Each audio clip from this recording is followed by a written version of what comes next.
B'investiment ta' 6 miljun euro għaddej xogħol ta' titjib u tisbieħ f'blokka fl-Isptar Monte Carmeli. Ix-xogħlijiet jinkludu fost oħrajn xogħol infrastrutturali fuq is-soqfa, sistemi tad-dawl u tal-ilma.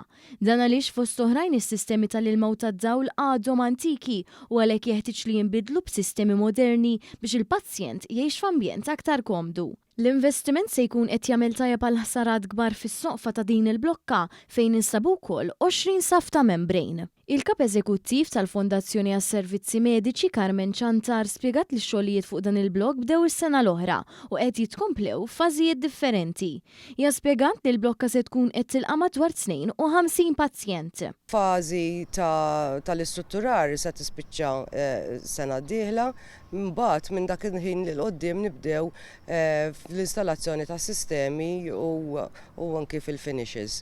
Wara dik il-fażi mbagħad jibda l-fażi tal-landscaping tal-ġnien ta' madwar il-blokka li huwa estensiv ħafna, se jinkludi wkoll gutter fejn ħajnġabar l-ilma ta' din in-naħa tal-Isptar Mount Carmel u barra minn hekk se jkun ukoll installat sistema fotovoltaika. Is-Sinjura Ċantar spjegat li dan l-investiment mhuwiex l-ewwel wieħed f'dan l-isptar kif Monte Carmeli qed jingħatalu l-attenzjoni li tixraqlu sabiex jagħmel dan l-isptar wieħed aktar adekwat. Hija temmet tgħid li minn dan l-investiment mhux biex se jkunu qed igawdu l-pazjenti iżda wkoll il-ħaddiema tal-isptar li se jkunu qed jaħdmu fi sptar aktar attrezzat u f'kundizzjonijiet aqwa.